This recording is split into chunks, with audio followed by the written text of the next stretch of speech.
അന്ന് തന്നെ ഞാൻ ആവശ്യപ്പെട്ടതാണ് അദ്ദേഹത്തെ പുറത്താക്കണമെന്ന്. എൻ്റെ നിലപാട് അന്ന് KPC പ്രസിഡന്റിനെയും പ്രതിപക്ഷ നേതാവിനെയും ഞാൻ ഫോണിൽ വിളിച്ച് പറഞ്ഞിട്ടുള്ള കാര്യമാണ്.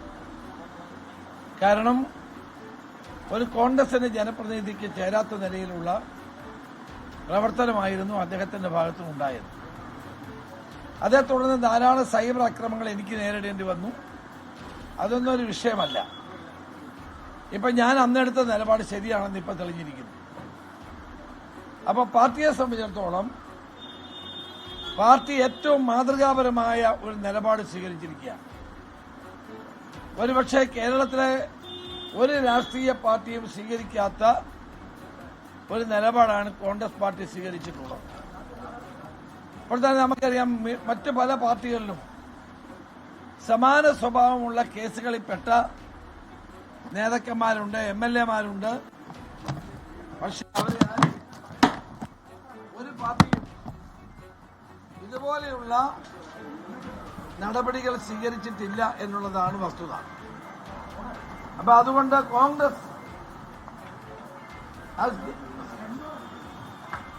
ശക്തമായ നിലപാട് സ്വീകരിക്കുകയും ഈ കാര്യത്തിൽ ഒരു തരത്തിലുള്ള വിട്ടുവീഴ്ചയ്ക്ക് തയ്യാറാവുകയും ചെയ്തില്ല എന്നുള്ളതാണ് ഏറ്റവും പ്രധാനപ്പെട്ട കാര്യം. ആദ്യം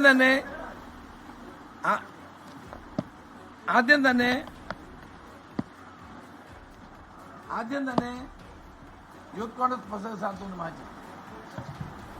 അത് കഴിഞ്ഞ് പാർട്ടിയെ സസ്പെൻഡ് ചെയ്തു, പാർലമെന്ററി പാർട്ടിയിൽ നിന്ന് പുറത്താക്കി. അത് കഴിഞ്ഞിപ്പോൾ അദ്ദേഹത്തിനെ പാർട്ടിയിൽ നിന്നും പുറത്താക്കി.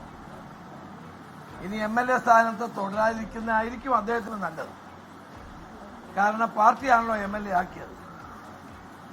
പാർട്ടി MLA സ്ഥാനം കൊടുത്തതാണ്. പാർട്ടിയിൽ നിന്ന് പുറത്താക്കിയപ്പോൾ സ്വാഭാവികമായി ആ സ്ഥാനത്തിൽ തുടരാതിരിക്കുന്നതാണ് നല്ലത് എന്നാണ് എന്റെ അഭിപ്രായം.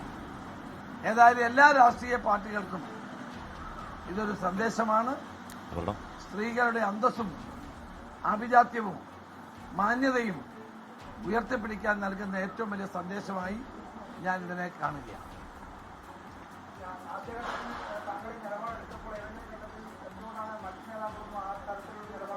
അതിനൊന്നും ഇനിയുള്ള ഒരു പ്രസക്തിയില്ല. പാർട്ടി ഒറ്റക്കെട്ട ഇത് ഇന്നലെ തന്നെ KPCC പ്രസിഡന്റ് ഞങ്ങളോടൊക്കെ സംസാരിച്ചിരുന്നു. ഞങ്ങളെല്ലാവരുടെയും അഭിപ്രായം പാർട്ടിയിൽ നിന്ന് പുറത്താക്കണമെന്നായിരുന്നു. അദ്ദേഹം പിന്നീട് അത് കോടതിയിൽ ഒരു മാറ്റർ വന്ന സാഹചര്യത്തിൽ ആ മാറ്ററിന്റെ വിവരം കൂടി അറിയട്ടെ എന്നാണ് KPCC പ്രസിഡന്റ് ഒരു തീരുമാനമെടുത്തത്. അത് അദ്ദേഹം ഒരു അഭിഭാഷകൻ കൂടിയാണ്. അങ്ങനെ തീരുമാനമെടുത്തപ്പോൾ പലരും വിമർശിച്ചു. പക്ഷേ അതൊരു പക്വമായ തീരുമാനമായിരുന്നു. ഞങ്ങളെല്ലാവരും അതിനെ പിന്തുണച്ചിരുന്നു.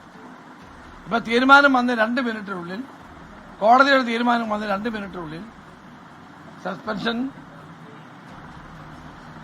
നടത്തിയിട്ടുള്ള പത്രക്കുറിപ്പ് പുറത്തിറക്കുകയുണ്ടായി. ഇത്തരം തീരുമാനമെടുക്കാൻ ഇന്ന് കേരളത്തിൽ കോൺഗ്രസിന് മാത്രമേ കഴിയൂ. CPM-ന് അത് കഴിഞ്ഞിട്ടില്ല, നാളെ കഴിയുകയുമില്ല. ആ കാര്യത്തിൽ നമ്മുടെ സമൂഹത്തിലെ സ്ത്രീകളുടെ, നമ്മുടെ സഹോദരിമാരുടെ മാന്യതയും അന്തസ്സും ഉയർത്തിപ്പിടിക്കാനുള്ള തീരുമാനമായി ഞാനിതിനെ കാണുന്നു. ഈ പ്രവർത്തനം, ഇത്തരം സംഭവങ്ങൾ തുടർന്ന് എല്ലാ രാഷ്ട്രീയ പാർട്ടികൾക്കും ഒരു പാഠമാകട്ടെ എന്നാണ് എനിക്ക് പറയാനുള്ളത്. ലോകത്തെവിടെയായാലും ഏത് സമയത്തും 24 വാർത്തകളും ഓഗ്മെന്റഡ് റിയാലിറ്റി പാക്കേജുകളും എക്സ്പ്ലെയിനറുകളും വിശദമായി കാണാൻ ഞങ്ങളുടെ YouTube ചാനൽ നിങ്ങൾക്ക് സബ്സ്ക്രൈബ് ചെയ്യാം.